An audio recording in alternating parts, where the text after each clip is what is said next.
This is the Less Insurance Dependence podcast show with my good friend Gary Takas and myself, Naren Arul Raja. We appreciate your listenership, your time, and most of all, we appreciate your intention to reduce insurance dependence in your practice.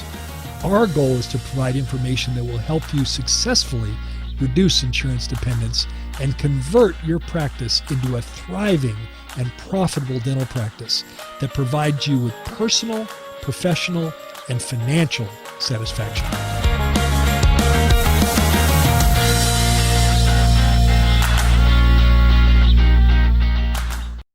Hello, everyone. Welcome to the Less Insurance Dependence podcast, the official podcast of the Reducing Insurance Dependence Academy, www.rid.academy. Membership to the Academy is a gift from Gary and I in appreciation for your listenership. Visit rid.academy and don't forget to register. By the way, our annual summit is coming up on October 24th. Check it out, 5 hours of CE. This is going to be a landmark event, our 5th annual summit, so you're going to learn a ton. Today's episode is titled New Patient Experience to Create Patients for Life. I am Naren, your co-host. Before I jump into new patient experience, Gary, any comments on our annual summit? You know, this will be our 5th annual Reducing Insurance Dependence Academy Summit. We did the first one in the fall of 2021, not knowing what to expect. We had a very large attendance, and I'm proud to say that every single year since, our attendance has doubled. Now, it's going to be a heavy lift. We had big attendance last year in 2024. But I think we're going to have it double again this year. It's literally turned into the virtual event in dentistry. It's 5 hours. We'll have keynote sessions. We'll have a variety of different panels. Everybody associated with that event will have something to do with helping you successfully resign from PPO plans. It literally is like the encyclopedia of what you need to know and what you need to do to successfully kick PPO plans to the curb. Come join us. It's free. We provide your tuition. We cover your tuition as a gift from us, as a courtesy of your listenership. You'll get 5 hours of CE. You do have to register. So to register and save your seat, go to rid.academy. And again, RID stands for Reducing Insurance Dependence, rid.academy, and grab your seat and come join us. Thank you, Gary. So the episode we are doing today, New Patient Experience to Create Patients for Life, is what we promised in our last episode. The last episode that just came out, and by the way, many of you have written to us about this and asking for this follow-up episode we promised because you loved it. Last episode was how do we market to the universe of patients who don't go to a dentist? And we talked about like how half of the patients in the United States don't have a regular dentist and don't go to a dentist. And many of them don't go there because they don't have that relationship. And we also talked about how when a patient has that relationship, they'll even get on a plane and come see you once or twice a year, right? So when they don't have that relationship, they just keep ignoring it. Some people are afraid of pain. Some people are afraid of maybe some bad experience from the past repeating itself, whatever the case might be. So Gary gave us some amazing insights. Go back and listen to the last episode. And one of the things he said in that episode is, hey, we need to master new patient experience because that's a game changer. Once you master that, that's what is the foundation of this lifelong relationship where our patients even write love letter reviews for you on Google, but more importantly, get on a plane and come see you because you are just part of their life. Yeah. Well, and I want to start by speaking to the topic of this podcast, which is less insurance dependence. When a patient chooses you because you're on their insurance plan, now, let's think about that. Could we get a new patient? And I'm going to use a very specific example. Could we get a good new patient, a good one, right? That has Delta Dental Insurance? They went to the Delta website and they chose your office out of the hundreds that were listed as providers in their community. Could we get a good new patient that way? Absolutely, Gary. Yes, I would completely agree with that. Right. However, many of them arrive with baggage. And the baggage they arrive with has a lot to do with their mindset. And the baggage many of them arrive with is an insurance mindset where they're only interested in having things done that are covered by their insurance. Great. Think about that, Naren. Can I personalize this? I'll tell you something that I think many of us can relate to, even dentists, because as a dentist, you don't go to a dentist. So what Gary's explaining might be difficult for you to kind of really experience. So I'm sure many of us have heard of Groupon, right? I'm sure when it was very popular, we all had Groupon. I have gone to amazing restaurants, but the stupid Groupon deal is so restrictive. They're like, okay, you get this meal, and the second guy gets a free meal because you just got the stupid Groupon meal. That's all you do. You Is never. Groupon even still around? I think it's dead, Gary. It just I think became. it started with Groupon, and then Yeah. Groupon next they became Deal Chicken. Remember Deal Chicken? Oh, I didn't use deal chicken, so I don't Deal know. Chicken was like a worse version of Groupon. So So really, you've got Groupon if yeah, you're a PPO practice, is what that's you really have. what it is. That's And Groupon. they're like, whatever's in the Groupon, I'll take it. Anything that's not in Yeah, the Groupon, I don't want it. I don't want it. That's what they're thinking. Just Yeah. So how about you resign from Groupon, otherwise known as Delta? The one sentence that strikes so many dentists like a dagger in the heart is when we present dentistry to the patient and the patient says, does my insurance cover it? Because I'm only interested in having it done if my insurance covers it. And right. really, if I'm going to translate that. It's kind of like I'm thinking if it's in my Groupon, I'll do it. Otherwise, I don't Yeah. want it. I'm Yeah, only going to do this if it's free. free, exactly. And how does that land on the dentist and the team? How does that land on them? Like I'm worthless. I'm being blunt. Like in other words, my education, my 20 years of experience, my training is nothing because if it's not free, I don't want it. Like people then give up. That's why a lot of dentists, I remember talking to dental intern, you were on that meeting we had. They literally said doctors are not even trying to present ideal presentations anymore. Well, it Especially, actually happens. There's data on this from Dental Intel. right, Doctors start presenting elective dentistry. They stop presenting elective dentistry right, because they're so used to banging their head against the wall. And patients are those veneers covered by my insurance? Nope. right, Then I don't want it. yeah, Are those implants covered by my insurance? Nope. Then I don't want it. right, And human nature is such: you bang your head against the wall, pretty soon you stop banging it against the wall. yeah, And what that means is you stop presenting it. right. Yeah. But let's talk about a different world. How about a world where we create an experience for patients where they literally would never imagine ever going anywhere else? They can't wait to tell all their friends about it. So we've developed a 7-step new patient experience. Let me walk through it real quick. Here's the 7 steps. Step number 1, we take the patient on a quick office tour, and I'll explain these in more detail. Number 2, we then do a new patient interview in the consult room. Then we take the necessary records, whatever those are. It could be bite wings, full mouth series, CBCT, scan, whatever your records are that you do. And then we take 6 digital photos for patient education, the photo series that Dr. Frank Spear recommends. That all happens in the first 30 minutes. All of that is run by a new patient coordinator. They haven't met the doctor yet. All of that happens with the new patient coordinator. That's the first half hour. The next half hour is the doctor part of the new patient exam.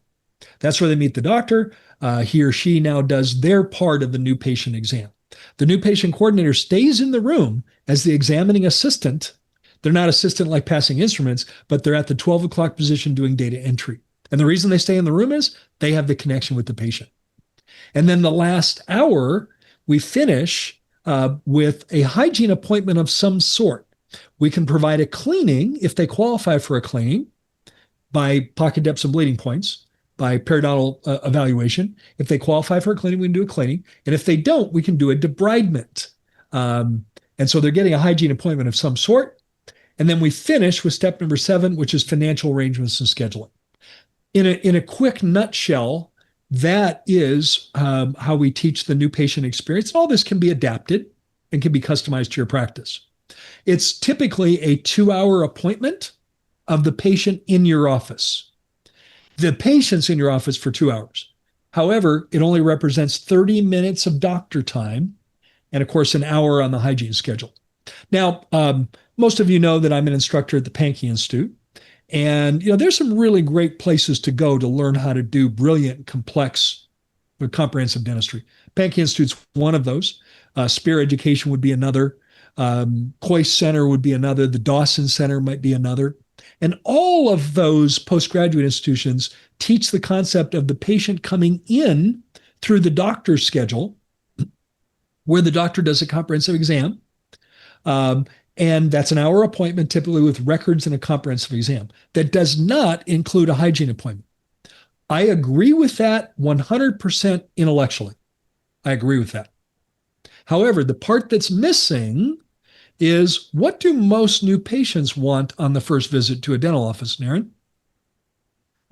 They want hygiene, Gary. They want their tooth clean, at least They because want their teeth cleaned. now, let me ask you this. If somebody who hasn't been to a dentist for a long time, they may not want it as much. But the ones who are like, let's say, moving into your town and, or whatever, they would definitely want it. So I guess, would you offer a default or would you offer it if they want it? Well, it depends. There's not a generic answer to that. It depends on the circumstances with the patient. Right. But I like the default method to be an appointment, a new patient appointment that combines three big functions: comprehensive records, comprehensive doctor exam, and a hygiene appointment of some sort, cleaning or debridement. Now, we tried to do all of that in an hour and a half, and we failed at it, Naren. Couldn't do it in an hour and a half. And it had more to do with the photos, not the taking of the photos, but reviewing the photos on the tablet. Because now the patient was asking all kinds of questions about their teeth. Oh, what's this? What's that? What's this? And the last thing in the world we wanted to do was cut them off. Oh, no, we don't have time to talk about that today. Right? Right. You want to talk about that.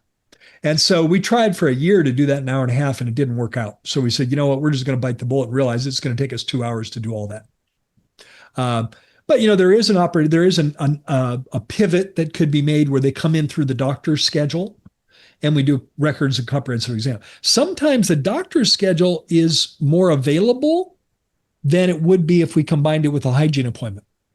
Does that make sense? In other words, we might be able to get them in the doctor's schedule the next week or two, but to include a hygiene appointment might be much farther out. I want to offer a new patient appointment within a week of the phone call.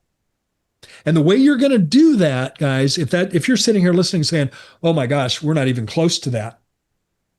Well, that's true of a lot of practices today. Then the way you're going to solve that is you're going to go out in the future in your appointment book, in your digital appointment book, and you're going to block new patient appointments. You're going to block those, whatever your appetite. If it's 2 a day, 1 a day, 3 a day, whatever it is, block. And I'm going to challenge you. At the time we're recording this, we're in the middle of summer 2025.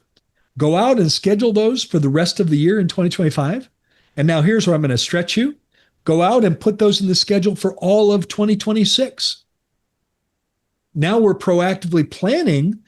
So we're planning our new patient flow to be able to offer patients new patient appointment within a week of the call.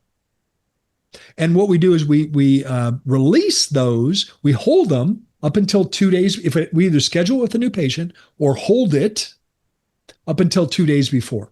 If it isn't filled 2 days before, then we open it up and schedule it with whatever we can as productively as possible. But that's going to allow us to consistently be able to accommodate new patients in your practice. Does that make sense, Naren? That makes total sense, Gary. And now we're going to be meeting the goal of at least offering the patient a new. I'm so glad you called. We love seeing new patients. You called the right office. And now I'm going to offer you an appointment within a week. If the patient says, well, hey, I'm right in the middle of a big project at work, I was thinking more like the end of next month, then fine, go ahead and put it out there.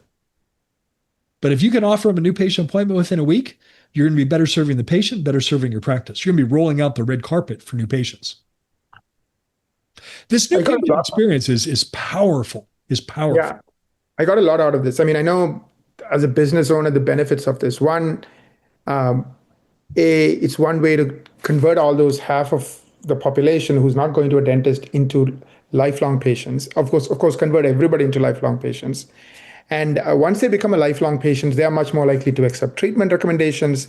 They're much more likely to tell their friends. They're much more likely to write 5-star reviews. Because I know you know this, Gary. In our work, we have 80% of our clients who are cruising, crushing it.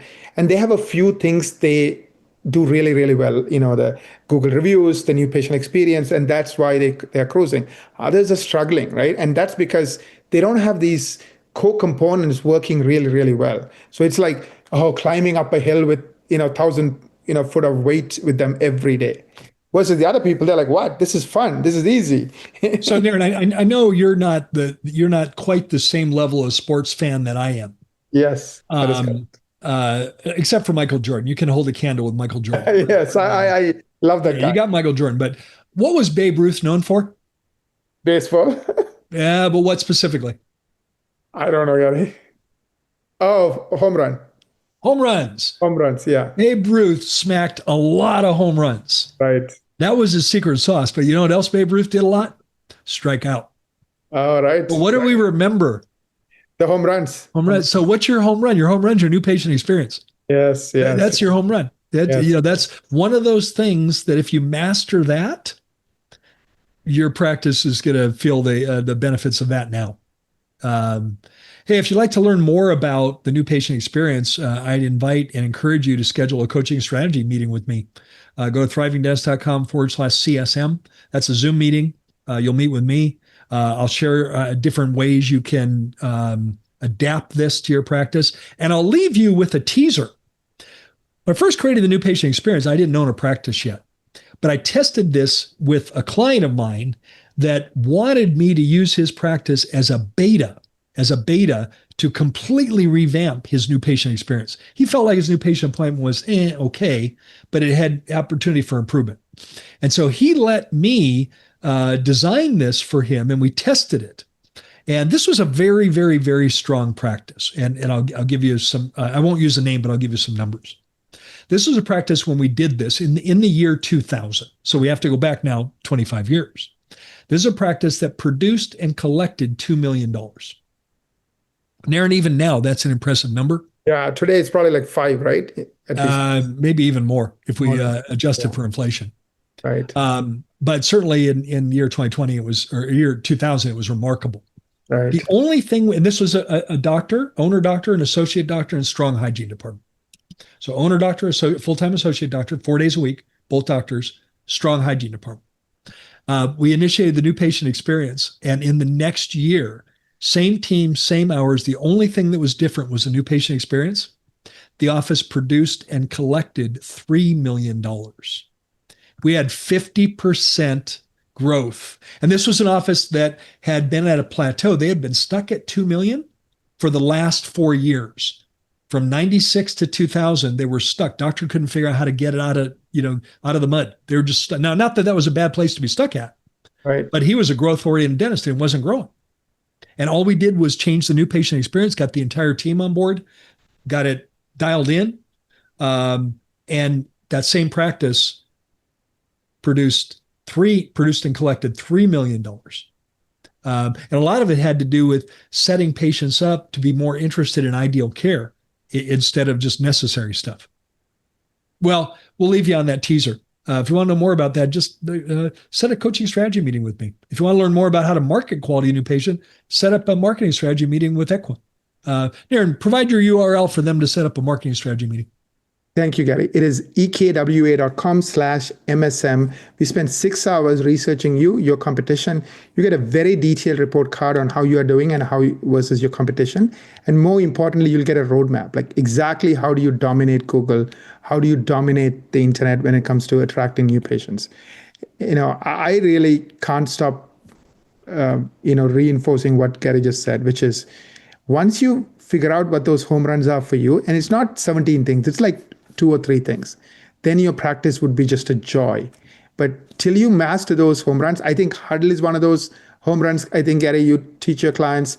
Then I think once you master those home runs, life is fun. It's not like We forget that Babe Ruth struck out. Yeah. Well, hey, I want to thank our listeners for the privilege of your time. But before we go, remember to mark your calendar for Friday, October 24th for the 5th annual RID, Reducing Insurance Dependence Academy Summit. And better yet, go reserve a seat. Go to rid.academy and reserve your seat now. Hope to see you there. Thanks, guys.